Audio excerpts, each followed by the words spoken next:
Do you be in the crib just cooking up beats all day? Well, right now, I got beats from Seb, Buck Wild, Diamond, Finesse, and I write 4 lines and then my mind just, my creativity, it's not like I won't complete the project. I'll be over here writing to this one. Just Blaze gave me a smoker. So it's like, damn. Somebody asked me like, yo, you produce, why you don't produce? And I'm like, cause my allegiance is to the heat. Right. The fire. Yeah. Niggas are sending me fire. Yeah. And I don't have that personality where like, I did the whole, I don't give a fuck about that. That's what's up. I want to make, now that Sirius Radio is playing my joints on a regular, now I'm like, I got access to niggas that niggas would just want to stand around and take a picture with. And these niggas call me like, Minnie, did you write the song yet? Yeah. There's my hustler mind, Yeah. and then there's my musician mind. And thank God I'm not just a musician, because the hustler mind says, you got names. People like the name. I'm fucking with everybody. Yeah. You are now watching Rhymes and Politic. Spit them balls.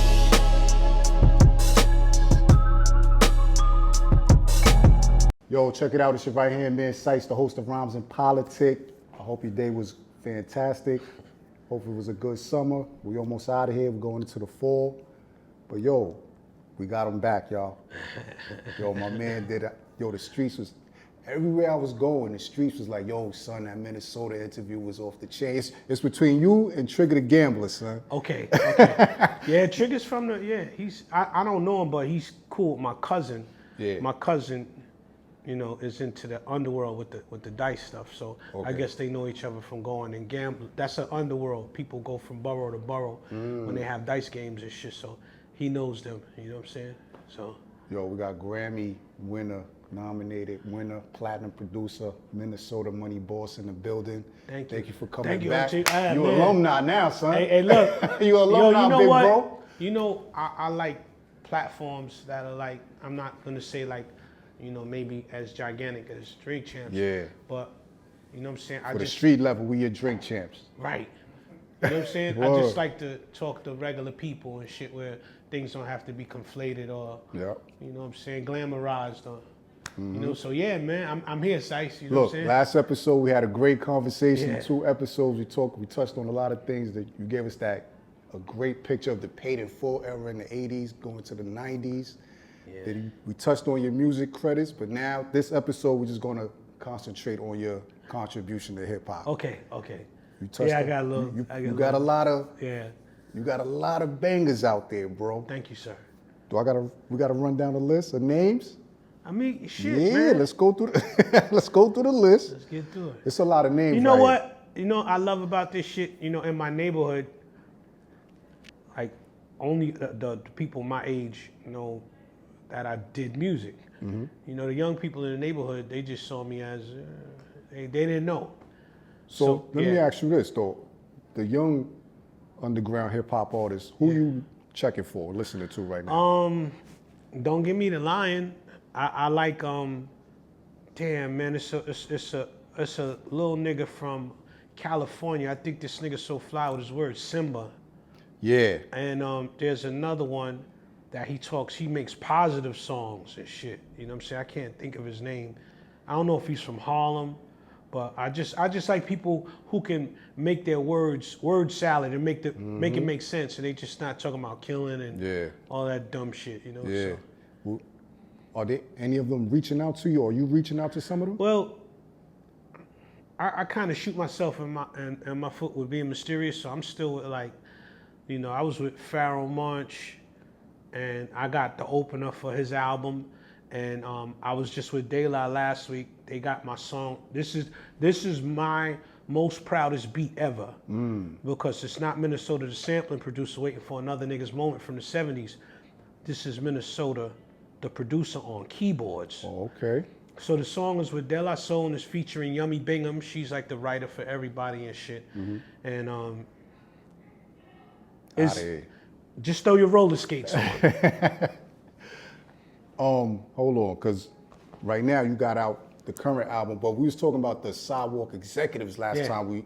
Where we at on that? What's the status on that? Yo, joint, listen, though? I'm almost finished. What's don't the give status me the on line. joint? I pen slow because I want every line to be incredible. Yeah. And I think art is when you're making your art. I'm not a microwave artist. I'm not gonna Slow cook that joint. They gotta compare me to Dr. Dre. Dre and the rest of them, the niggas that talk and the niggas that do beats. You know what I'm saying? So, I'm glad the internet is here because now I'm stepping forward where I don't have like a greasy lifestyle no more. So I could be on camera and I could talk and the cartel could say, yo, we got him at 2,500. I'm like, nah, I don't want him. Right. You know what I'm saying? I'm all this now. I'm on the phone with Buck Wild every day, Lord Finesse. Those are my friends. Showbiz, Diamond. This is where I'm at now. So now that I'm dedicated to this and the old lifestyle is in the garbage can, I can show my face and I can, you know what I'm saying? So ain't nothing low key. Yeah. You gonna have features on this project? This album coming up? I don't even like calling it projects. They albums, man. I got a lot of friends. Pete Rock inspired me to do something, right? He did this album with Common Sense, right? Fire. That was one of my questions. And Common is my man. This is my friend. Yeah. And Common was like, yo, nigga, my money ain't no good. He said, I can't get a mini beat. Yeah. And now that I see Pete working with him, I'm like, oh shit, Common. So I called Pete. I kind of shot myself in the foot. I'm like, yo, Pete. Come on, bro. I was like, yo, Pete Rock, can I get one on the album? And Pete went quiet on me. So it's like, fuck out of here, nigga. Yeah, this it's is tailor-made. Yeah, it's tailor-made. So I want to do that with Brand Nubian, and I've been on the phone with them, but Ooh. Grand Poobah is the one that's like, Grand Poobah is like, he gave me all of my bad habits. When I thought it was the way Poobah was, how you supposed to be in business, coming late to meetings and shit. So Poobah fucked my life up. That's crazy. So on the last episode, you said that was your first placement, your first beat placement? My Grand first Poobah? beat placement was Gemini, the Gifted One. They was Mercury Records. As I was hanging around up there, it was a group called Yag Fu Front they were actually my first placement. Okay. But they used my shit as a skit. They didn't do a song off of it, right? So my first actual placement was Gemini, the Gifted One, and after that, Poobah, and then That's it. Was that Poobah was really the one that it was like, oh, what? Because Poobah, people gotta realize that in the 80s, Poobah was Jay-Z. Yeah. Poobah was Jabos hanging baggy, and then niggas bought Jabos. He was the nigga that if he said something, his the influence earth was went, the crazy. whole Black Yeah. American earth went to go You're buy right. it. Yeah. So he was Hove before Nas. Even when he was Masters of Ceremony, that was the beginning. But then after that, when he was Poobah, that was it. The All High Exalted, whatever he said, Yeah. niggas went and bought that. Yeah. So how was your friendship? How did y'all build your friendship? still Did my he come man. to you or did Yo, you was you shopping your beats around? I don't want to go into street talk, Okay. but I was doing wrong, and my partner, his first cousin, DJ Talim, was a dancer for Brand Nubian. So after getting shot and all that shit, that was how I made my exit. And I was like, I'm gonna come right into the industry. Okay. And that's pretty much how I got in. And then Peter Gunn's producer, Scratch K&S, he taught me how to work the EPS 16 plus. Because remember, I'm street, I don't know shit about no machines. He showed me the EPS, and then I graduated to the ASR 10. But Scratch showed me how to do beats. Took his time. They had a studio. DJ Scratch? K&S, not that Scratch. Okay, gotcha. The one who did Deja Vu. Okay. 'Cause everybody Oh, think yeah, I all did right. Deja Vu. I didn't do Deja Vu. Oh, it do sound similar too. Yeah, I could hear like that could have been like one of your joints. Yeah. That's just Bronx shit. Find a Yeah. group it up. You know what I'm saying? How long it took you to master your sound, and work the equipment? How long it took you? Like a couple months, a year? I didn't know my sound. When I go to do a beat, the only thing this is something weird for me. When I go to do a beat, I don't know what I'm gonna do, and I'm always excited. Yeah. And then the beat will come out. Like I never know what I'm gonna do. It's not like I remember talking to Buck Wild years ago, and I was like, yo, Buck, I do the drums first. He was like, you do the drums first? And I'm like, yeah, I do the drums first, and then I chop some stuff and see whatever fits over the drums. So sometimes the drums will be sitting in the machine for 3 days, and then I'll find the shit to put over it. You know what I'm saying? So my sound is avant-garde because I like weird sounding stuff. Okay. And or even extremely melodical stuff. Right. like the Fifth Dimension sample from the Ghetto Chronicle Daily, Dimension 5 by the Fifth Dimension. That fucking sample, man, da da da da da da da da. I fell in love with it. Yeah. And I took the Sly and Family Stone, Sing a Simple Song, chop those up, put the loop over it, and the shit was like, they would have never cleared it because the shit was like, I took like a minute of the fucking sample, a minute of the song, but. So how much of the sample can you use? Like 30 seconds? I mean, I guess you could use what you want you want to use and put it out unless they catch your ass. You know? So, I had a question, like, as far as like, when you making your beats, you said it, you just don't know how, but like, do you have a certain artist in mind when you make a beat? Sometimes that happens. Okay. Like when I did Big Pun, I'm Not a Player, that beat, I swore before God I was gonna get that shit to SWV. Because it was something about Coco's voice. They were singing over hip hop tracks. Right. And I was like, I'm gonna get the SWV, but Pun heard it and took it. Yeah. And I was like, yo, Pun, put SWV on it. He was like, no. I was like, yo, Pun, come on, SWV is gonna be. He was like, no, it's my record. Leave me the fuck alone, Mark. You know what I'm saying? So. He killed that though. Yeah, you see what it did? You see what it did? Yeah, definitely. He did. What was your first Grammy award? Naughty by Nature, Poverty's Paradise, their second album. For real? Yeah, Poverty's Paradise, yeah. Oh shit, I gotta go back. And to this day, all of them is my guys. You know what I'm saying? Yeah. All of them is my guys, you know? Was you at the award show when they? Nah, I don't go out, man. Like even, cause this is shell shock to me coming to Manhattan, and I'm a New Yorker. But to see the New York, I just went in the store downstairs and the migrants are upstairs, like 30 of them making noise, like they in a gambling spot. I'm like, what the fuck is going on? You see Harlem now? No.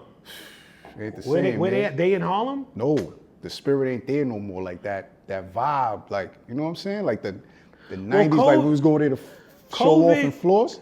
COVID made New York like the 70s, the 90s, and the 2000s. It's mixed. It's all mixed now because it's like downtrodden and fly and fast and scary. It's just like anything can happen. Because, yo, look, I love Harlem, right? Yeah. My first time going to Harlem, I want to say, was either 81 or 82 to King Towers. And when I went down there, they was having Harlem Week. So my friend Jungle June and Big Whitey, they took me down there. And when I got down there, I loved it because it was like a bigger cozy corner. Because Soundview used to be the biggest dope block in the Bronx. Yeah. 170th in College, Soundview, Boston Road, that was the heroin outlets. This is when the blacks controlled the dope and stuff like that. So when I went to Harlem and I saw these people with all these nice clothing on, I was like, oh shit, I love this place. Like, you know what I'm saying? Because, you know, going and traveling in urban places back in the days wasn't so dangerous. Right. There was a respect. It was like, you had to be doing something to get your head bust wide open. Now it's, yo, what you looking at? You know, it's messed up now. Yeah. But I love Harlem. Yeah. Talk about the soundtrack of that Harlem era when you was running around out there. The music. The music. KRS-One. Hollywood. No. Hollywood and Brucey B. Yeah, I'm pulling it out. Talk. Give it that. Hollywood and Brucey B. And then Kid Capri right after. So, shit, it was. If Paid in Full was a soundtrack, you got to go to Hollywood and Brucey B because, see, Brucey used to just he would play anything. You didn't know what Brucey was playing, but for that time, he broke records every week. It was just like, I'm gonna play what the fuck I like because I got my own space. Yeah. And now, you know, DJs is like, it's political now, so they whacked our culture off. You hit your neo soul on Spotify, and you're gonna hear so much shit you never heard of that's fly. Right. But it's like they took love off the radio. It's like it's like the algorithm is, if you're stupid, I'm gonna give you stupid music. If you're in a relationship, I'm gonna give you love music. If you're gay, I'm gonna give you gay music. If you know what I'm saying, the algorithm fucks everything up because it doesn't expose you to being fresh anymore. It just locks you in, like, oh, this is what you like? Here's 1,000 of these. Yeah. That's crazy, right? You know? I don't want to veer off too much because we'll get into some Hollywood. street shit, but Hollywood. But I want to go back to your accolades, though. Okay. I don't want to get too far off of that because we don't want to stay close to that. Gonna do that. Let me just name off some of the artists that you did work for, right? So, of course, the Money Boss Players. Yes. Junior Mafia, John Forte of the refugees camp. Yeah. Public Enemy, Big Pun, Tash of the Alcoholics, Trick Daddy, Mos Def, of course. You did like what, 7, 8 songs off Man, the I was New with him Danger for years, album? 7 to 8 songs. We just got mad different songs all around. And going back to the Common and Pete Rock, why don't you and Yasin Bey come back with another album, It's bro? on most, man. You know what I'm saying? It's on most. That'd be dope. I would never do a publishing deal, but you know, me and Most had a little micro fallout for a second because I did a publishing admin deal. I found out, yo, it's like a loan, but you're the bank. You loan a nigga, you're publishing. He controls it for 2 years. He gives you a bunch of money. He recoups, he takes, and then it goes back to you. So I like that. Okay. So I did this publishing deal with Royalty Net, and fuck you, Frank Alwell, whatever his fucking name is, right? So I'm working with Most. These niggas is paying me about $250,000 a year. Frank sues Most and Stan Lathan. Wow. Most is calling me like, Minnie, you put a cease and desist on my music? I'm like, what the fuck are you talking about? They like, yo, Minnie, I'm on a 3-way with Most and Stan Lathan. Right. They like, Minnie, what's up? I'm getting ready to go to Hollywood. I should be able to sue Royalty Net for doing that shit. So I didn't know. I just know they offered me a bunch of money. I'm like, damn, my publishing is worth this much? But it was, we're gonna sue Mos Def. We're gonna sue HBO. They had a cease and desist on HBO. Did they tell you that Stan Lathan. in the beginning? Hell no! Crazy. It's the business. music industry. Right, exactly. It's crazy. Grimy. Right. Grimy. Dirty business, boy. So it made me look, it fucked me up. That's the thing that kind of slowed my boat because I became a liability and I understand it. I wasn't mad at nobody. Yeah. I'm like, oh shit. The industry is grimy. It's not that it's grimy, and business is business. And, you know, niggas, we conduct business. The industry conducts business. Right. We do nigga Now that's business. my man. We do nigga business. They send in the paperwork. So They paperwork I gangsters. stopped the cease and desist. I got it all taken away, but it's still like, damn, Minnie, you my man. I trust you. You family. yeah. Because Most is a brother to me. That Right. shit is like, I knew him before he was famous. Because all the MCs used to go to Washington Square Park back in the days. Everybody was Right. shopping for Cypher. deals. The Source. The Source was up the block, so everybody kind of converged in Manhattan. John Forte, I've known him before he was famous. Like Alyasha. I got with all of these people through the Brand Nubian Dancers, which came through the street, which was my man when I was in the street. His cousins was the dance, so the dancers knew everybody. Oh, okay. So those 3 guys that was the Brand Nubian Dancers, they took me everywhere. Yeah, because I was gonna say, how was your music getting around to like all these other artists to come to you to be It like, was easier then because it was on you pulling up. That's it. okay. Pull up. Yo, so-and-so's in the studio tonight. Yo, this is a new guy. He got beats. Nigga might look at you like, yo, let me hear your beats, shorty. And then niggas is like, whoa! That was the head nod days. It wasn't the email days. Right. It was personal. You pull up, you play. You might be sitting in there with LES, Pete Rock, Large, and everybody's playing. And now the artist got to listen and be like, ooh, I'll take those 2 from you. Right. I'll take 0 from you. It was competitive, but it was, you know, friendly. It was fun, man. Then Bad Boy have like a thing where they had producers come in and have like a, what was it called? Where they Bad Boy. Where they play music, they play Bad beats. Boy, no But if disrespect. your shit was whack, no disrespect. you was out of there. No disrespect. Fuck you. Them niggas been down there stealing my music for years.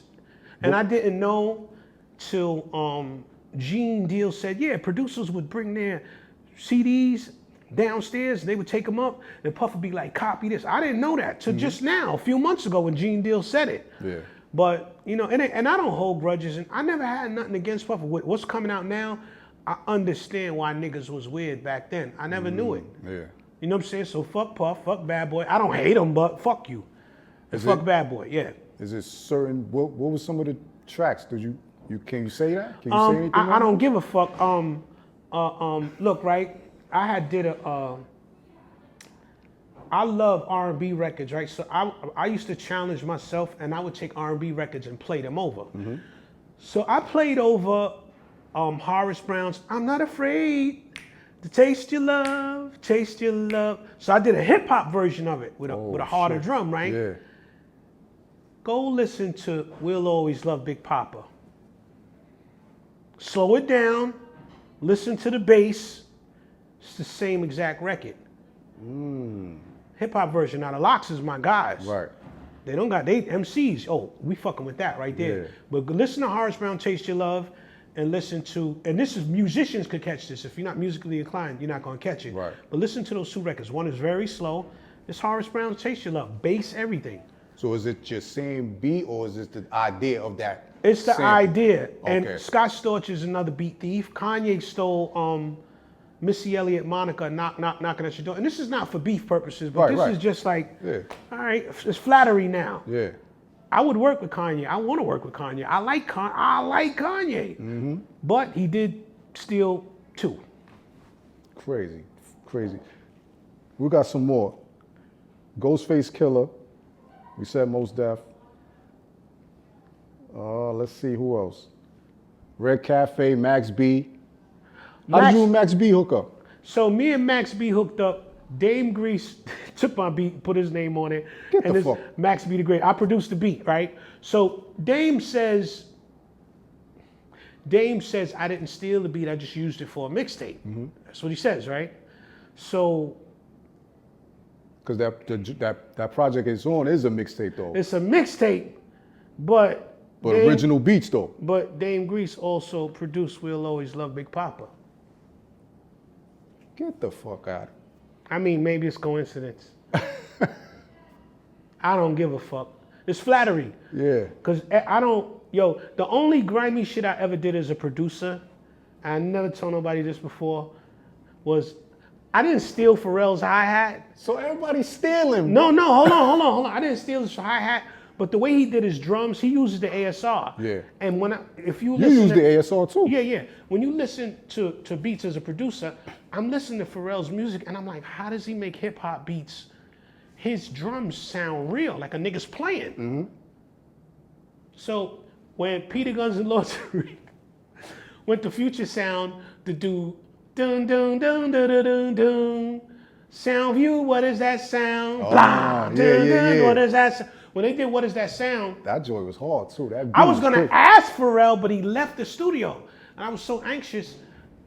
I was playing and I heard his drums because he has an ASR. Yeah. So I just saved the fucking hi-hat. So that's the only grimy thing I've ever done in music. I saved Pharrell's hi-hat because I had to know, and I found out it was the envelopes that makes you get the live feel to your drums. Oh, okay. But I didn't know, and I was so anxious. So yeah, I stole Pharrell's So hi-hat. what that would be like? Sorry, Pharrell. Shout out to Pharrell. Your word. So what that would be like a plug-in or something on the No, ASR? it's just- the envelope. The envelope it's built inside of the ASR. Yeah. But it's like it stretches your drums when you hit it.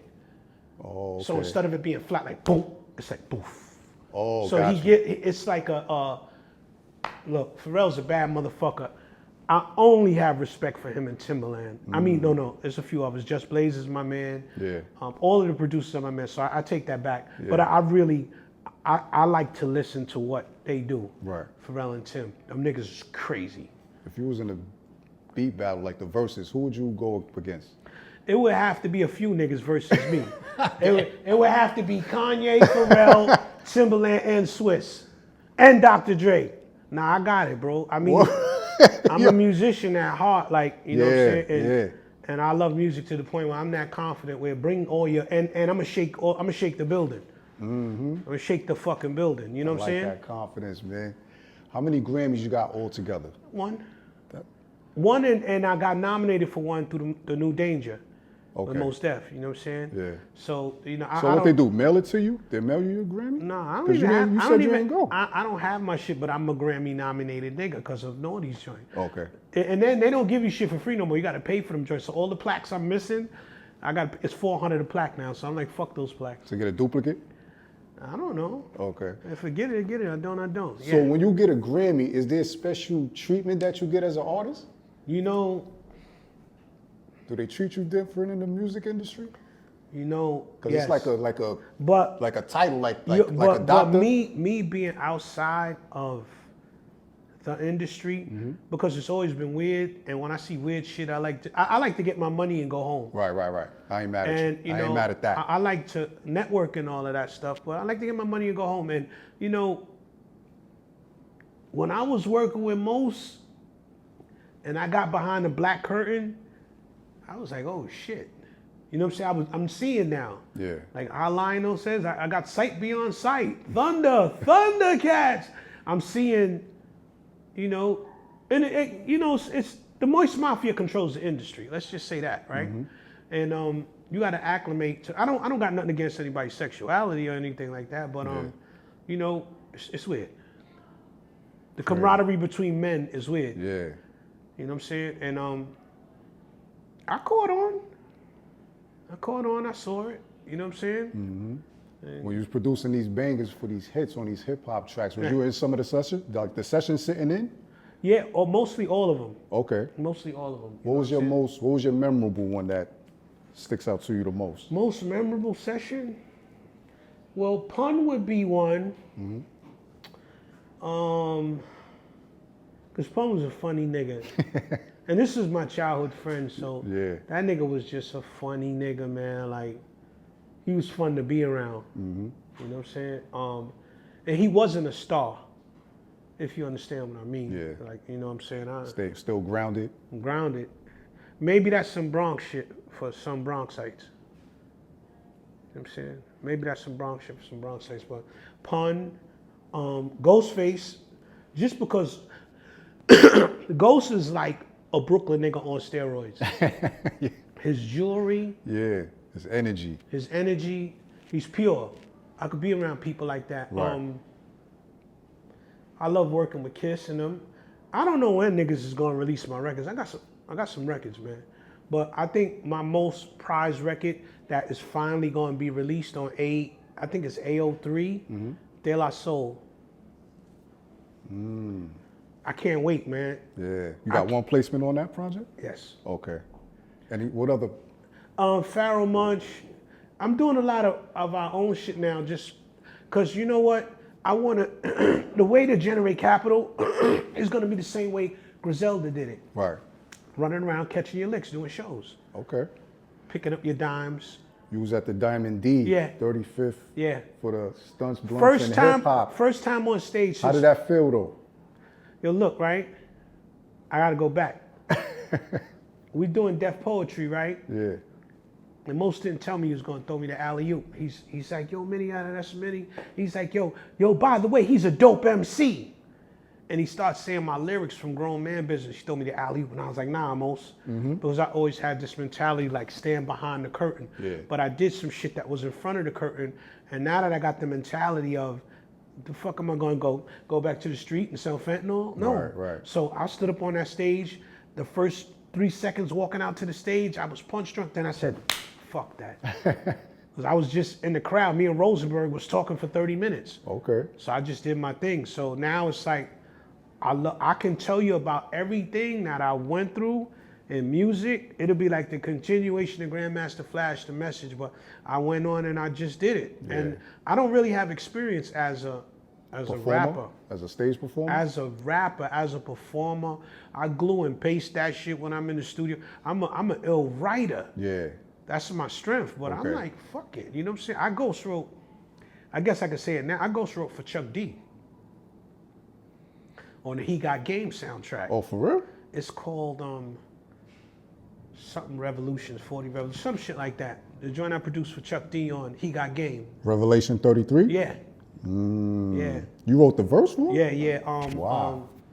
I write poems that kill, poems that shoot guns, poems that wrestle feds in the alleys and take their weapons. I went crazy. I went crazy on the joint because this is Chuck. Like, Yeah. I'm fanned out, but I be cool about being fanned out. How do you write a verse for Chuck D? Did he ask for it, or you said, hold on, Chuck, I got something for you for this? I'm right an here." energy person. So if you from Brooklyn, I'm gonna become the illest Brooklyn nigga. Like, I pick up people's energy shaking their hand. I pick up people's aura. Like, Yeah. a mental exercise for me is sometimes, like, I haven't been in Manhattan in a long time since I was down here with you. Right. Unless I'm going to A1 to dig. That's my favorite record store in New York, A1, because they let me in the basement now. I'm getting celebrity treatment now. It's hilarious to me. This is that Grammy to treatment me, I'm talking about. To me, I'm a regular motherfucker, but when A1 took me in the basement, I'm like, all the golden nuggets is down there, all the jewels is there. you can't even move for so many records. I'm like, I just want to take the whole fucking record store home. What's your collection look like at the house? 20,000 records, and I had lost 40,000 records in storage. Everything is organized and everything? No, it's terrible, man. It's terrible. It's chaotic, terrible. It's organized, not organized. Like, you go to Buck's house, Finesse, them niggas, it's just like a library. Yeah. I'd be like, where the Jackie Jackson drums? They'd be like, hold on. They know right where it's at too, yeah. I mean, and I inherited a DJ's collection, an old Jamaican DJ from the 70s, Mr. Black. Mr. Black, I got some Jamaican smokers though. Yeah. So I lost my collection, and like the Source or the Universe said, here. So at that show, the Diamond D show, what was it backstage? I know it was cool, like man. a reunion back there, right? You know, me and Rosenberg talked about something, right? And youth, they fucked up. Middle-aged men acting like they're high school, shooting and all that shit. You don't become a millionaire to shoot people. Backwards. It's backwards. Picking up on what Rosenberg said, we fucking with the old niggas. The old niggas getting ready. This is why the old niggas are starting to rise. Yeah. Because of the stupidity. It was all love backstage. Everybody was down there. All the old school niggas. Gemini, the gifted one. Large Professor wasn't there. Peter Guns came to see me. Brand Nubian was there. Like all of the you know, for a nigga to say, yo, you're too old to make hip hop. Fuck you. Right.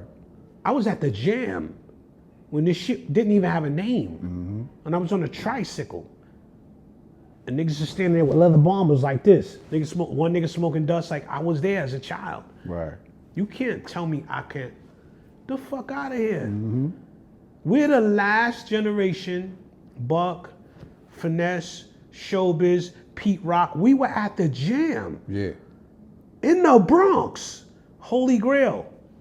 I want niggas to just, I told Diamond, I said, yo, Diamond, keep flooding. We can't complain about the young niggas because the young niggas gonna put out trash. We got to keep putting out. So Diamond, I just completed a verse on Diamond's Stunts Blunts, the next one. Oh, word? Oh yeah. Oh, I'm fucking around now. Yeah. I'm fucking around. I love this shit. Back outside, yeah. I love this shit, man. I love this shit on a level where it's like, I had to get beat up to know I love it. You know what I'm saying? Streets beat me up, so, you know. Yo, we need you, Minnie. We need you out here, man. And it's just a thing where it's like, I had to fall back in love with it. Yeah. On my own. It's not, and then I'm so happy because I would have been in somebody's federal prison somewhere, but I'm happy to be a part of this shit here and just like people hit a rock in a hard place. They don't got nowhere to go. I could run the music. Yeah. That's a blessing, man. Yeah, man. What was the question? Because I know I fucked up question. We just talking. We just chopping I up. fucked the question. question. Do you be in the crib just cooking up beats all day? Well, right now I got beats from Seb, Buckwild, Diamond, Finesse, and I write 4 lines and then my mind just, my creativity, it's not like I won't complete the project. I'll be over here writing to this one. Just Blaze gave me a smoker. So it's like, damn. Somebody asked me like, yo, you produce, why you don't produce? And I'm like, cause my allegiance is to the heat. Right. The fire. Yeah. Niggas are sending me fire. Yeah. And I don't have that personality where like, I did the whole, I don't give a fuck about that. That's what's up. I want to make, now that Sirius Radio is playing my joints on a regular, now I'm like, I got access to niggas that niggas would just want to stand around and take a picture with. And these niggas call me like, Minnie, did you write the song yet? Yeah. There's my hustler mind, Yeah. and then there's my musician mind. And thank God I'm not just a musician, because the hustler mind says, you got names. People like the name. I'm fucking with everybody. Yeah. I might not do beat. I might just, see, you know what this allows me to do? I think I told you before, I got 3 new music forms. I need an investor. I got You know, because niggas ain't really fucking with hip hop no more. They fucking with the old niggas. Yeah. And if the old niggas can't make hits, it's over. So everything is going to Afrobeat. Everything is about the foreigners. They already removing hip hop. Get out of here. You on punishment. And nobody's paying. They rushed. Hip hop's 50th birthday is 2024, 2025. There wasn't no hip hop in 1973. I was on a tricycle. My aunt and my mother smoking Sheba. Grandmaster Flash, if you say you was in C63 on Franklin, 1254 Franklin Avenue, you're lying. Because I was the little kid in the park and there was no jams. It was just a bunch of tough looking niggas with leather jackets on with writing on the back of them. Yeah. So hip hop started 74, 75. You know what I'm saying? Yeah. And to tell us, yo, you too old to do, nigga, you don't even know what this shit is about. You sample off of YouTube, nigga. I go digging. Right. That's Me and right. my guy Steve Brock, Buck Wild, yo, you want to go digging? Yeah. DJ Spinner. Yeah. We supposed to go for a weekend to just go buy records in like Pittsburgh and Columbus, Ohio and all that shit. That's what's up. So you can't tell me that I'm gonna teach you some shit. All the little kids, they're sampling rap records now and singing over them and crooning and shit. Like, y'all niggas don't even know where to look. You niggas sample everything off of YouTube. You know what I'm saying? But there's producers that's just straight lab rats and just cook up beats all day. Oh, you like that though? No. When I'm in the zone, I'm in the zone. When I'm Okay. out of it, I'm out of it. Okay. You know what I'm saying? Yeah. So when I'm in the zone, when I'm in the zone, when I'm out of it, I'm out of it. That's ill, yo, Minnie. We need you to keep. Shout out to Shotty here, Shotty in the building. We got friends and family here, y'all. Well, we're gonna start doing like a live audience too. Shotty is imperative, man. You know what I'm saying? Shout out to Like, Shotty, man. Keep the fire under Shotty, this brother, man. We you need know- Minnie you know- out here, you know, man. I gotta hold on. We gotta give. I don't got no flowers and shit. But We got plans for you. this nigga is one of the reasons I'm really back into music. Right. Because he calls me one day. He's like, yo, man, you got some song laying around? Send it to me. This nigga had the album cover. He had the artwork, and he knew what he was doing. He knew, Minnie, you're gonna sit on these shits to 2075. So, Shotty had an album ready. I wouldn't have did it. He knows that I would have dragged my feet. Like, Yeah. I'm just living life. Yeah.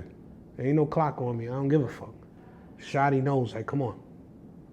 Let's get this out there. Yeah, Shotty. So, You on your job, boy. yeah, you know what I'm saying? So, Shotty and Eric Beasley, because at the same time, Eric Beasley called me, and Eric Beasley said, yo, you see what's going on? I said, what? He said, they letting old niggas get money. He's like, yo, he said, I know your pen is nice. So at the same time, Shotty called me and Eric Beasley, they probably called me 2 days apart, but then, like, it'll hit me like, that'll be the, whatever, the spiritual aspect of it. Like, all right, nigga, go. Yeah. So. What about another Money Boss Play album? Well, I love Money Boss players, man.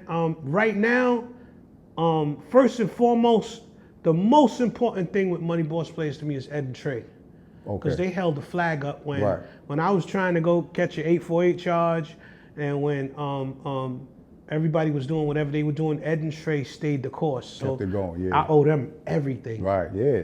So just money, the rest of the Money Boss niggas owe them everything because they held the flag up when everybody got distracted. They were still shooting videos, using their own money. They did everything themselves. So, you know what I'm saying? My loyalty, that's the kind of loyalty I have. Like, you know what I'm saying? I got it for the whole crew. Yeah. But, you know what I'm saying? Sometimes, there's always people that push the envelope. So the shit is going to move forward again now because it really starts to move forward when I start because I'm the nucleus of the shit. Yeah. You know what I'm Gotta saying? keep it going, man. Yeah, Keep absolutely. dumping. Keep dumping. Yeah, every I year. just love music now, and I love music to the pivotal point where it's like I can't explain it. You know what I'm saying? I don't have to cook up every day. I live my life. You know, I'm a single dad too, so that'd be whooping my ass. Yeah.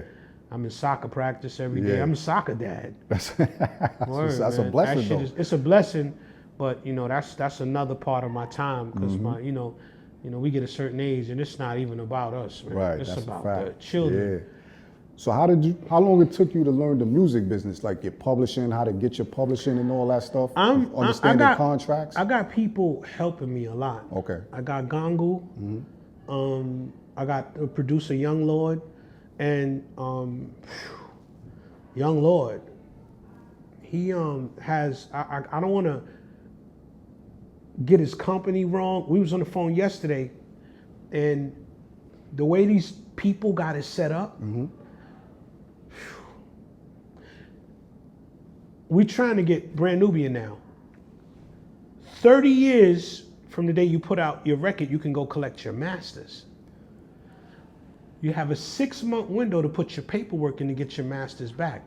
If you miss the 6-month window, it reverts back to those people for another 30 years. That's crazy. That's not fair. Damn. So, Young Lord, he dug. I dug, and I found the diamond. So, shout outs to Young Lord. We can give that nigga some flowers. You need to get him down here because everybody in the industry needs to know that, the streams, they're not paying niggas right off the streams. Right. But their theft game is so real that if you don't put your paperwork in, you don't get your money. And you can only go back 3 days from the time you put your paperwork in. Damn. So if they've been getting stream money for you for 12 years and you're owed $250,000, you can only get to 3 years, so you get to $75,000. So it's only best to like bring your traffic to, like, have a website, put all your stuff there, direct your traffic, your customer directly to your website so you can get all the money. I don't like it. I like the old way. But this is the new way and we got a deal. Yeah. So shout out to Young Lord, shout out to Gongu. Two brothers being honest. Cause I can't say other niggas' names for their business, but they getting a lot of niggas money right now. Niggas that is fucking on the stoop bleeding. Yeah. They filling the hole up, like they saving niggas right now. You know what I'm saying? Yeah. So shout out to Young Lord, though. We got friends and family here in the background. Peace. Anybody? Clecquot, you got a question? Shout out to Clecquot. Happy birthday. Talent coordinator for the show. We got Big Chris in the building. Your music is very avant-garde, right? So I hear Rock Marciano with you. You ever thought about doing something? Yo, I love Rock That'd be Marciano. dope. I've never met him. I would love to work with Rock That'd Marciano be because he dope. got that show. You know what I'm saying? He got that. Yeah. Yep. Like, yo, please, Raekwon and Ghost, I beg thee.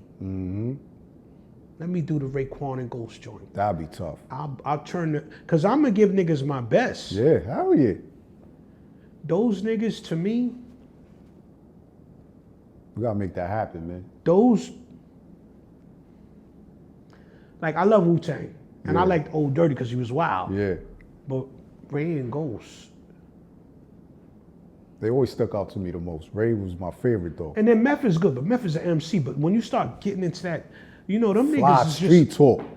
Ray and Ghost is like Brownsville meets Southside Jamaica, Queens meets Staten Island meets, being from the Bronx, right? And the Bronx is rah-rah, but some of us be clean. Right. Hell yeah.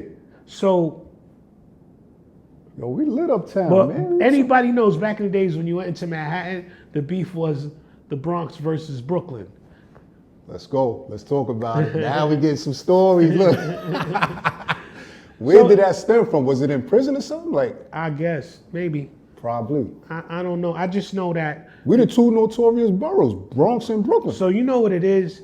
See, Brooklyn has always had a robbery culture that's out of this world. So the hip hop concerts or the hip hop clubs back in the days, you could kind of identify a nigga by Right. his 11212. Yeah. So it was one time we had an OJ on hold and we went from Rooftop to a club called The World, right?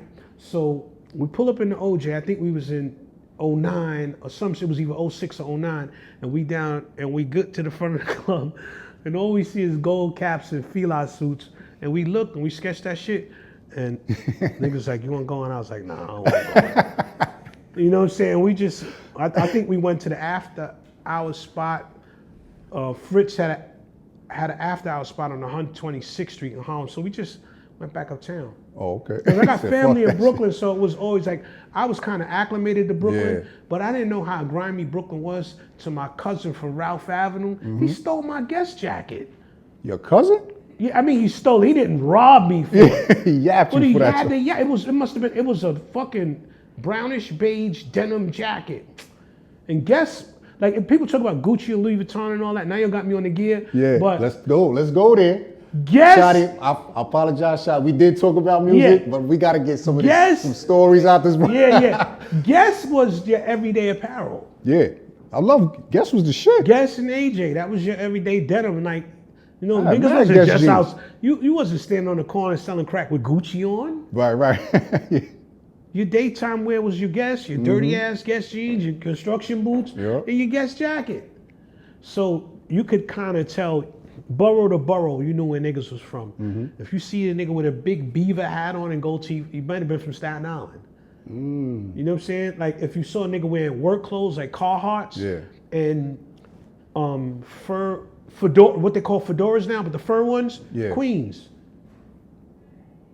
Queens niggas. The niggas was dressing like Curtis Blow, like they wore suits and shit. Right. They either wore suits or they wore Carhartts. Well, like Run DMC was wearing and all that, right? Yeah. Niggas ain't have no style. My whole family is from Sutphen, Merrick, Farmers. My family is all over Queens. Yeah. Niggas ain't have no style. My uncle used to call me a pretty boy when I go out there, because I come out there with the Tony Alamo jacket, New York, the rhinestones and shit on. But What was your favorite clothing line at that time?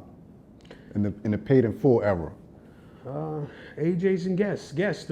You know what it was? We were always trying to outdo each other with something. Yeah. So of course, Sergio Tacchini.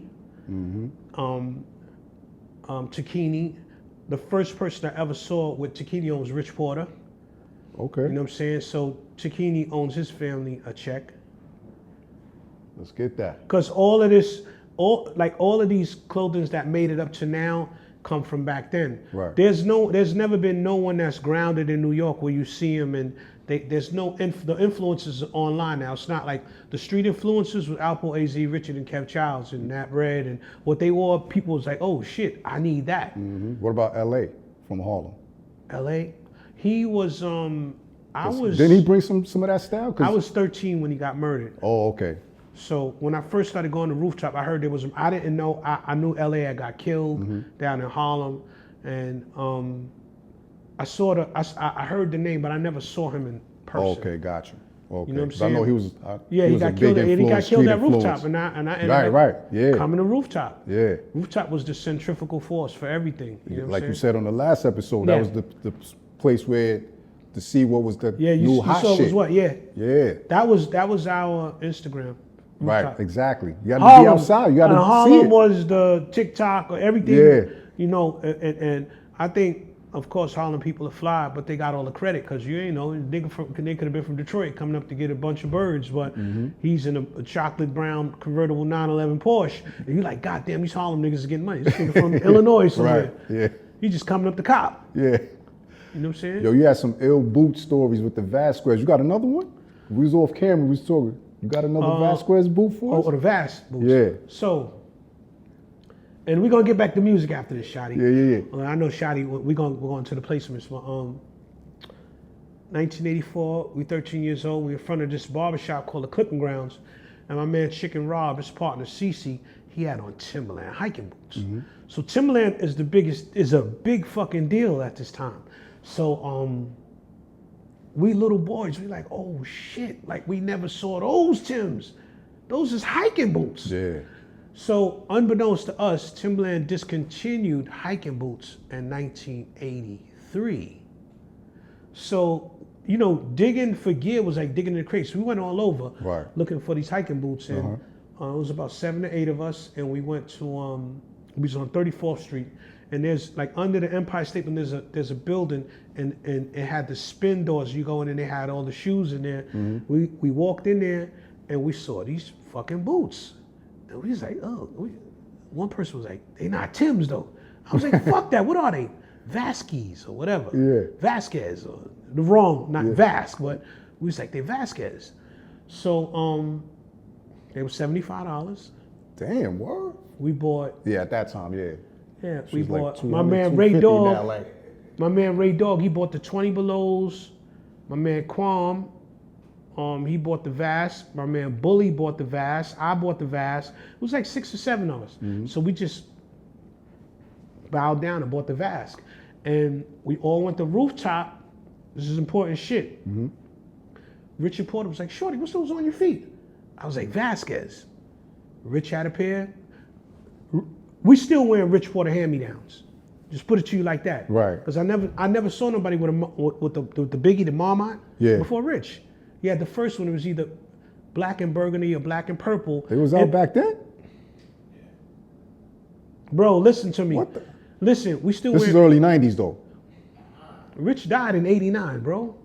Rooftop was from What 80. the fuck? Rooftop, for me, was from 84 to 89. Rich died in 89. When did I leave New York to go to Virginia? It was like 90, I think. Yeah. You know what I'm saying? So It was the Woolridge with the fur on it bro, at that listen, time for me. fuck all that. Rich and them was wearing, and matter of fact, the dude from Harlem, Booby Smooth, he got a picture up on his Instagram with, there was another jacket that was meaner than all these shits called Roof of the World. Yeah. The Roof of the World? Booby Smooth. What that look like? It's like a Woolrich, but it's like a snorkel, 3/4 right? with the belt. Nah, it's not. It don't have the hood. Oh, okay. Shit, mean beige, big puffy, just a puff. Had the big shoulders? Nah, it's little just bit? it's like a Woolrich without the hood, but beige, and they were only beige. Mean, Really? It was the cloth or the nylon? like the beige nylon. I want to say, yeah. Okay. It just go to Booby Smooth page. He got it on his page. He got a picture with it on. I think it say Rich Bishop. Porter had a Marmot? What the fuck? Everything we wearing, nothing has changed. The only thing that has changed is rappers creating weirdo styles, like niggas is wearing earplug boots. What is that? Look, I'm sticking with the Air Force Thank Ones, you, bro. you smart man. I'm keeping it classic. Yeah, keep it I'm classic. keeping it simple fly. That's it. Give me some country Adidas, some Ram Adidas, some type of jogging kicks. I'm good, man. Yeah. Like I fuck with Comfortable these. wear, right? I fuck with these, the Yeah. Macaris. You know Yeah. what I'm saying? I ain't. Come here, Shotty. Hold on. How we looking on the camera? We good? This is Father Time, this producer from Money Boys. This is 87 with a mama from 20 Below. Hold on a second. What father got on it? He got a roof. Mama, Oh, that's so the mama. Mern without the hood on it. yeah, Oh shit. and that's 87. Yeah. I'm gonna put a screenshot of this on the screen so y'all can see That's one this. of the producers from Money Boys. It's Father Time. Yeah, that's Father Time. Fuck. In front of his house. That's before he was producing, though, as you can see. 'Cause he was rolling. Is that the one that he's by the Audi? Yeah. Yeah. Oh, that's crazy. Man, Ant Green, Father Time. Wow. Game sober. What? Yeah. Yeah, everybody think I did Game Sober. Father did that. See, I love this. I love sitting with history right here, historians right here. They give me the nuggets. It's not that we're historians. We were just alive and paying Yeah, attention. y'all was there though. Y'all seen Children. it. Y'all felt it. It was. Children. It was just children. Children, you know, I would say, like, to anybody in the world, whether you're a producer, whether you're a good guy or a bad guy, the children are always watching. Yeah. So you try your best to not show them the wrong way. Like growing up, this nigga Shotty, I think, yo, did bullets fly through your window? He lived on the first floor. Damn. So his window overlooked the drug block.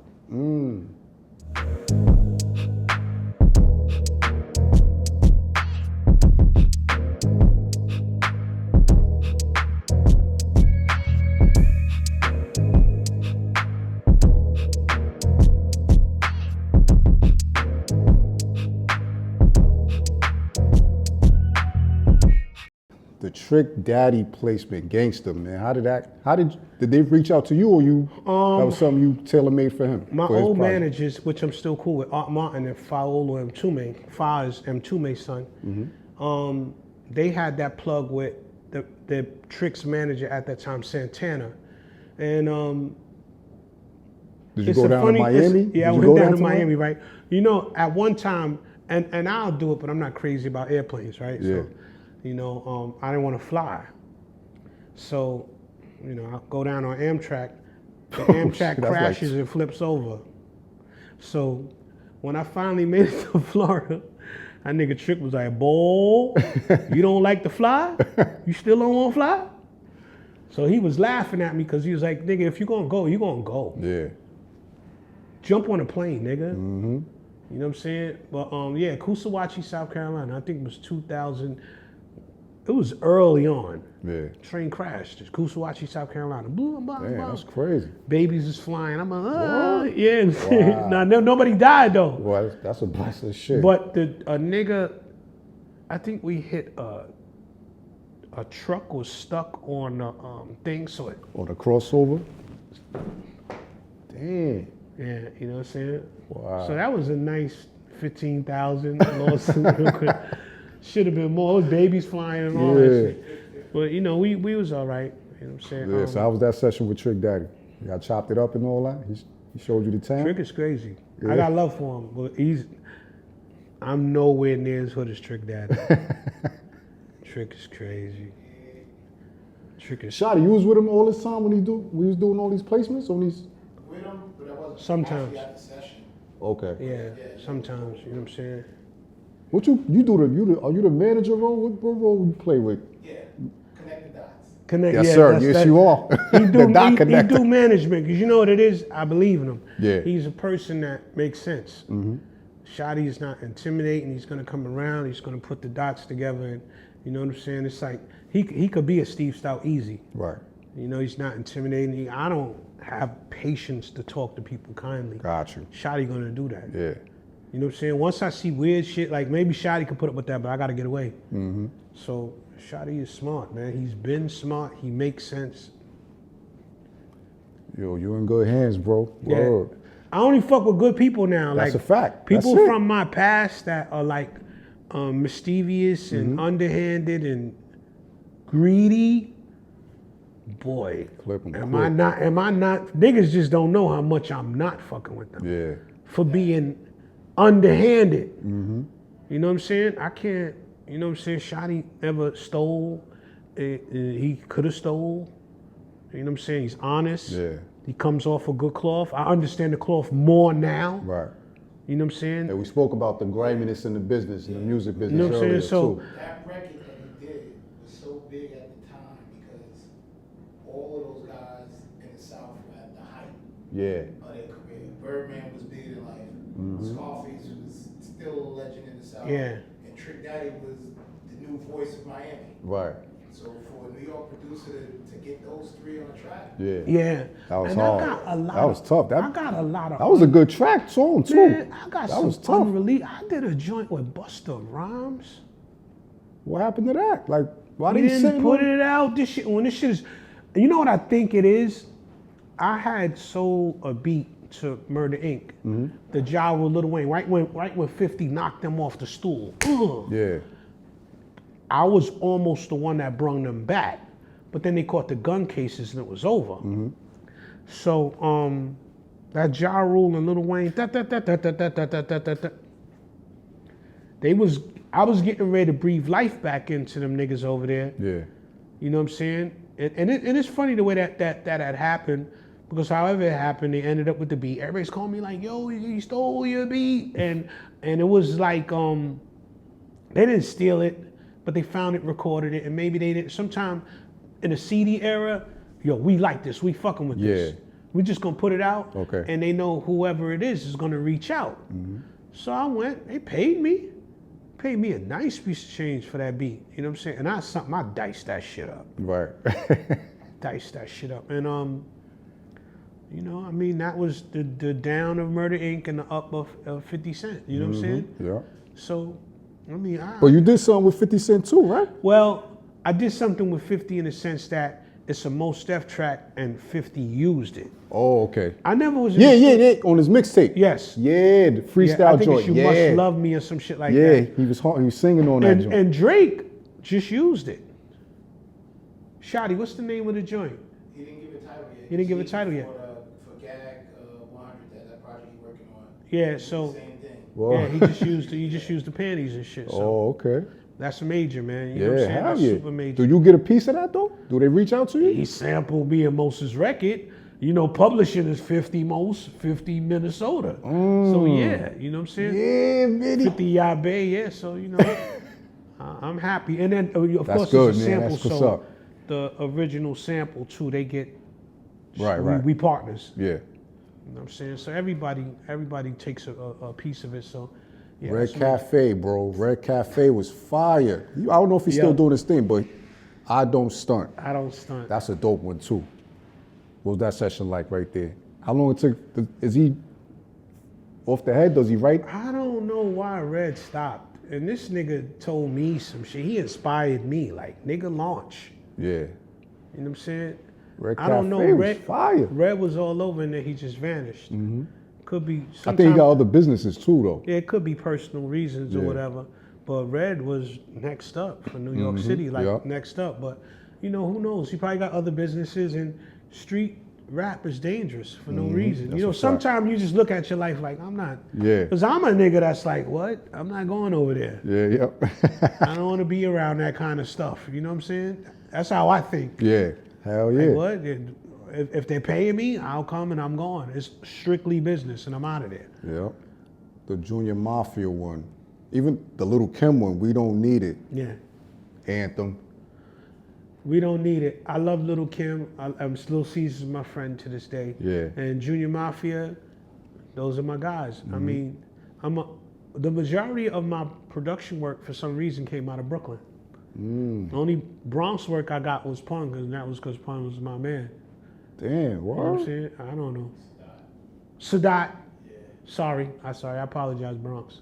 So Bronx Big Pun, niggas holla. Sadat, your crew. Uh-huh. Damn, that's it from the Bronx? Yeah. And Pudgy. Oh, Pudgy the Fat Bastard. You know what Yeah. I'm saying? Pudgy the Fat Bastard. You know? So, We need you on some. We need my song on your shits. I mean, Iron I Sheik. know, I fuck with Iron. Camp Low. Iron is, you know, Camp Low been calling me. That'd be a What? dope project too. Them niggas is like, I'm doing so. I said, no. I'm this kind of person I am. Yeah. I'm like, no. I got something for y'all right now, not you. Tailor made, yeah, hell yeah. So they trying to you me, like each one of them is calling me at different times, like, you know, what's the nigga, the smooth nigga? Chief, what's his name? Yeah, he's like, yo, yeah. I can't even understand this nigga on the phone. I gotta get them on the show too, yo. Yo, this shit, man. So I'm like, yo, I want Camp Low. Yeah, Because y'all niggas together, yeah. together. Yes, sir. Y'all a deal, nigga. I don't give a fuck if y'all don't like each other. You're not getting a beat from me unless I get both of y'all. Damn right. And I'm gonna tell you the truth. Like, Yeah, hell yeah. there's certain shit I just don't want to do. Like, and then there's certain shit like, I could work with certain people I don't care too much for because I know what the audience respected and loved and Yeah. y'all got, I don't know, because they call me separately. They never had me on a three-way. Like, yo, Camp Low calling Minnie. Right. So Nah, we need the we full need, Camp and Low I Minnesota project. I stink the town up for them. I got some of my jazz loops Yeah. that got that sound, like, not like what they did, but could fit in that. Exactly. Because they did a dope project with Pete Rock. 50 Pete blocks. making his rounds, man. But that was a couple years ago. Pete is a bad motherfucker, too. It's some couple blocks from, it's called 50 blocks from Tiffany or something like that. Oh. Hard, that shit tough though. Look, Peter. see the age showing. Yeah, we almost done. No, I'm good. I'm good. Y'all got me. I'm with you. Good. Yeah, shot. It could be a possible project, because they talked about it. Oh. With So Come on. the energy is out there, right? Yeah. Me, Pete Rock, and Large rhyming an EP, 5 songs. I'm trying to get these niggas together, but everybody's running. Large is overseas DJing. But I'm trying to put that together where me, Large, and Pete, because That'll be tough. producers who rhyme. I don't know what we're gonna call it. Yeah. That's What If, you know, call that shit What If, like the Marvel comic shit, whatever. Yeah. But That'll be tough. yeah. Yeah, so- do that. Then I can have all three of y'all here. We want a nice Yeah. little panel right Yeah, here. so- Producer panel, you heard? Yeah, so I love Pete Rock, and Large been my man for years, you know what I'm Yeah. saying? My cousin, when Large was out there and his videos was all over, my cousin was the dude on Faking the Funk, on Nika. The light-skinned dude, that's my cousin from Queens. I'm related to the whole Queens, you know what I'm saying? So, Yeah. you know, I was Whoa, supposed to be, Unique the Exotic? yeah, Nick the Exotic, yeah. That's Oh, my cousin, shit. yeah. I met him a couple years when I had my other platform. Yeah. I gotta reach back out to him too. And He's I've cool seen, too, man. Through Cool. my whole life, me and Nick have been together 3 or 4 times, but that's still family. You know what I'm saying? Word? But it's just that I'm a Bronx guy. and Yeah. I don't know the Queens politics, but it's just a lot of history out there. That's a whole another story that don't got nothing to do with music. You know what I'm Gotcha. saying? Yeah. So Any other placements I forgot before we get out of here? you got to peek at them. Is Alcoholics? Who? Oh, Tash. The Tash and the Alcoholics. Who, Shotty? Tell them that story. Kedar Massenberg. So, I guess Kedar Massenberg had a vision. He called me in, and I want to say I did the first neo soul record ever, Amber Sunshower, Serengeti Plains. I chopped up a record, put some drums to it, and the girls sung over it, and it was cool. And I was actually in the whole session for that one. Okay. Sometimes I just let niggas do the beat and call me. I'll be like, all right, I like it. Yeah. You know what I'm saying? But I sat in for that one. And I don't know if he had problems with Amber Sunshower, but his next follow-up was Erykah Badu, but I had lost communication with him. I would have loved to have worked with Erykah. Right. 'Cause Hell I yeah. love Erykah. Like, that's really, that music, I love that Yeah, shit. hell yeah. Yo. All of that. I would love to work with Jill Scott, Jasmine Sullivan. I could hear that too. I would probably cry or faint if I could work with Jasmine Sullivan. I ain't gonna lie to you, man. Like, her You voice. listen to Robert Glasper? They're like the new jazz. You could blend in with that. That'd be bro. fire. I bumped into Robert Glasper and we vibed out in this little spot in Harlem called Sylvana. So on 116th and 8th, you go down the steps and shit. They play Afrobeat and all that. Me and him chilled the whole night, drunk, talk shit. He got on the keyboard. Yeah. And we were supposed to link up, but look, man, worst story of my life. Mtume. Mtume's son is managing me. And for some reason, I'm in the basement with Toom. He's on the keys and shit. And he's like, yo, we gotta do something. But I'm just like all these stupid young niggas. And I'm like, this old nigga wanna do something? Yeah. This is Mtume. And only when he left this earth, I kicked myself like I had access to Mtume. And we really the same person. Right. You know what I'm saying? Yeah. Mtume was like really like real culture conscious, real militant. And I had him. So I learned a valuable lesson. Like anybody I could come in contact with, Stevie Wonder, anybody. I want to work with Shaka Khan. I love Shaka Khan. Please, let me do 2 joints for Shaka, please. Layla Hathaway. Any fucking body that's corrected to the direct bloodline Right. of that time frame. Yeah. Let us Hell see. yeah. You know who my Bilal. favorite? You had Bilal before. Nah, Bilal's my man. I could call him on the phone. I'll probably get him on the phone right now. That's He got a new project out too, right? Yo, look. Recently? I don't know, but I know this. He does? Yeah. I know this. Bilal, Fa and Art Martin didn't know what to do. They was like, yo, we got a guy from Philly. He sings jazz. Should we sign him? I lost my mind. And they signed him. Yeah. And you know, every time I see them, they'll tell you, I'd be like, yo, why you fucking don't release Bilal from the contract? And I was like, what y'all holding him up for? He was like, yo, Minnie, you don't understand. I'm like, man, fuck that, man. Let that nigga be great. Right. So I know that he was going through contractual warfare with Moyo Music. You know what I'm saying? But that nigga is, he's Hell yeah. you He must different. be Yeah. my soul sister. Yeah, He sung on that same loop, The Panties. Yeah. I was the first one to find the loop, use it. We used it when we signed to Quest Records. He sung Make Me Wanna Holler, The Way They Do My Life, off of that. You still got a copy of that version? Yo, man. It could be, yo, when I It's say. gotta be somewhere in the stash, bro. When I say that nigga, I don't know how he does the octave thing when he was like, Yeah. make me wanna holler, Yeah. off of that. Yeah. So we used it in 1998, but we fell hard with Quincy. Because Quincy must be weird because he had a bunch of weirdos up at the label and we was clashing with them. They took $60,000 out of our budget. They had niggas, and no pun, Clark Kent is my man, but they put Clark Kent in a dangerous situation. The Money Boss niggas is retarded. Yeah. And now they looking at it like, Clark, you took $60,000 out of our budget. You took our money.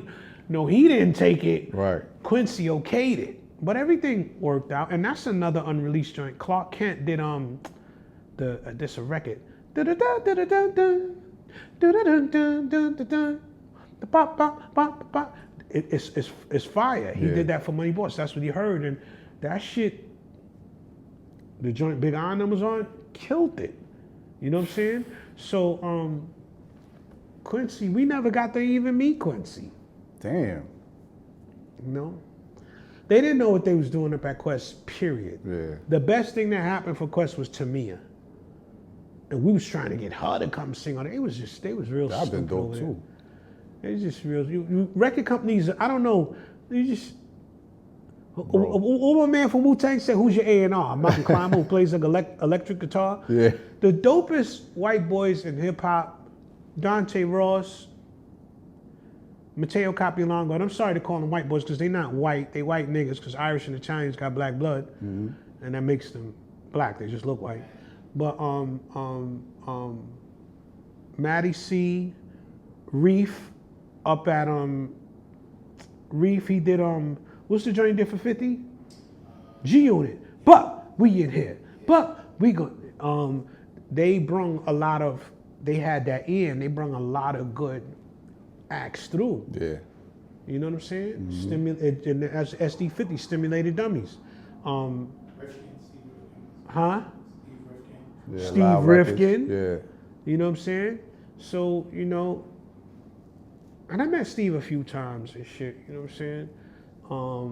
I like Steve. He got a very good vibe, you know what I'm saying? Huh? He just relaunched Loud. For real? He launched Loud? Wow. Oh shit. That's my guy. Maybe we need to go see him. That's a fact. That's my guy, you know what I'm saying? Yeah, he did Public Enemy. Yeah. We Yeah. got to that, yeah. I don't remember the whole rhyme, but I said like 2 lines that I remember this shit. You know? Give us some words, some good Minnesota words. Yeah, what's the name of the Public Enemy joint? That was Revelation 33. Revelation 33 and the third. You said you wrote a verse for Yeah. Chuck D. Yeah. Yeah. I was happy too, man. That shit was like, I didn't even know it was happening. You know what I'm saying? You know how when niggas be like, I'm gonna go back and listen to that joint again now. Yeah. Word. You know what I'm saying? I didn't even know it was happening. Like I'm writing for Chuck D. Like, Yeah. I was selling That's crazy. I was selling crack in the projects, and all you could hear is yes. Right, yep. The rhythm. The Jeeps is going by you on the fucking highway, and that's all I'm writing. I was starstruck. Yeah. But yeah. cool about it, because the Bronx is always cool. But I was like, God damn, this is Chuck. I'm with Right. Chuck right now. He did the wackest beat you ever made. Oh. The wackest beat I ever made. Dave Chappelle, turn my headphones up. It was the Did hardest. it come out? It's a skit. So Dave calls me, Dave and Neil, they're like, Minnie, we need you. Yeah. So I get to the studio, they like, Minnie, we need the wackest beat you can make. That was a challenge. Because I was like, I don't do whack shit. What the fuck do you mean? So Dave was like, no, we need you. We need some whack shit from you. So how whack was this beat? Turn my headphones up. I'm gonna go and listen to that shit. You don't, Skip with Master Flex. with Funkmaster Flex, I gotta go back to that one. Yeah, and Dave Chappelle. With, Dave Chappelle, turn my headphones up. That was I'll go back. hard for me, man. Because there was like no sample. We need your wackest shit that you could do. Yeah. So I'm like, oh shit. I can't hear it. Turn it up. I can't hear it. Turn it up. Oh, Turn my headphones up. Yo. So that was hard for me. It scared the shit out of me. Oh shit. That shit scared the shit out of me. What the fuck? It scared the shit out of me when he was like, yo, we need some whack shit from you. I was like, yo, That's the beat. I was like, whack.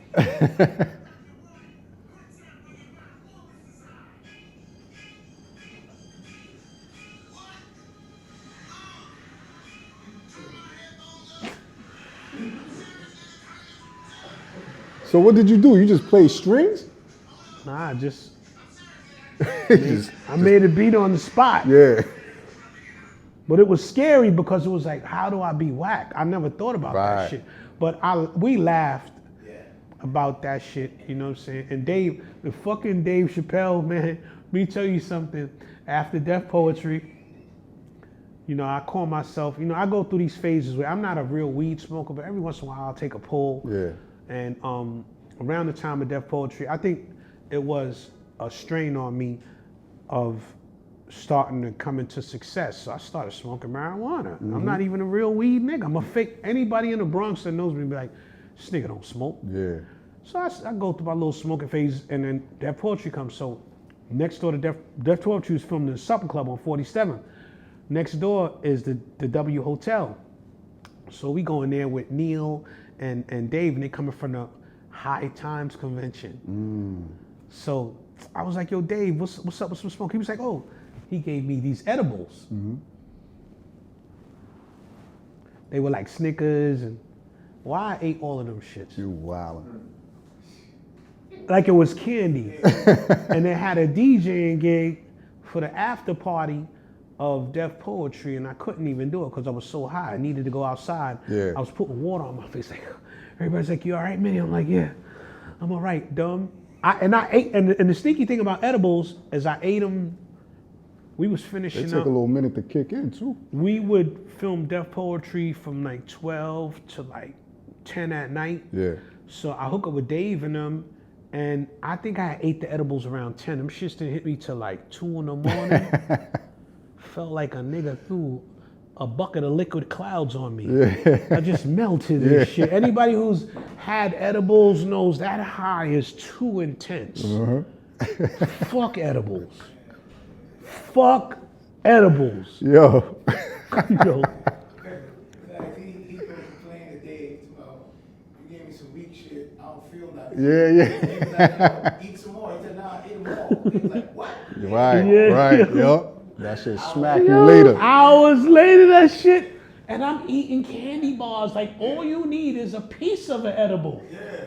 My nigga, I ate like 5 candy You bars. The wildin'. whole brownie he ate. I had the Snickers. It was like Milky Way Snickers. Yeah, brownie. And the brownie. I almost died. You wildin'. I was high. I was high in my sleep. I was high Right, when right. I woke up the next day. I don't like Yeah.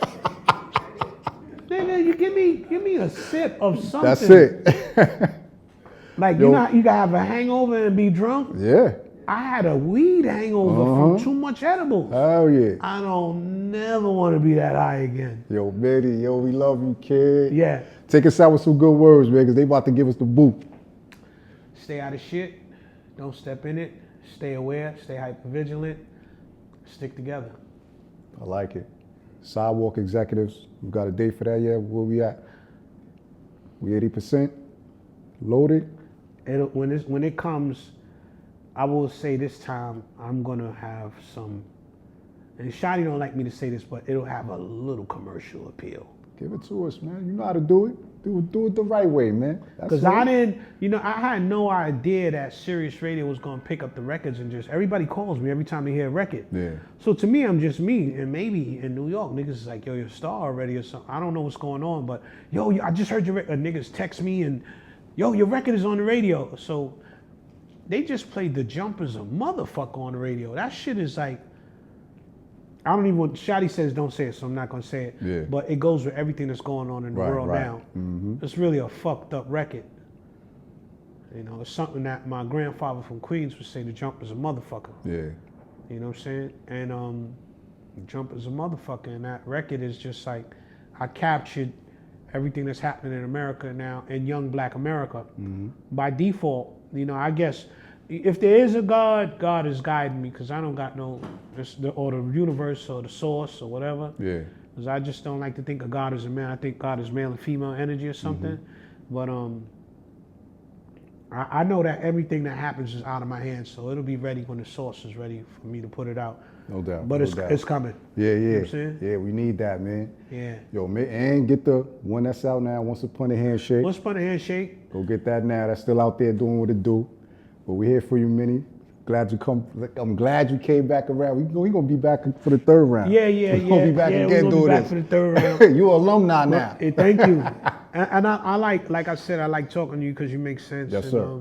We just be vibing, bro. Yeah. It's a good vibe, man. Yeah, absolutely, That's all we man. do. Yeah, yeah.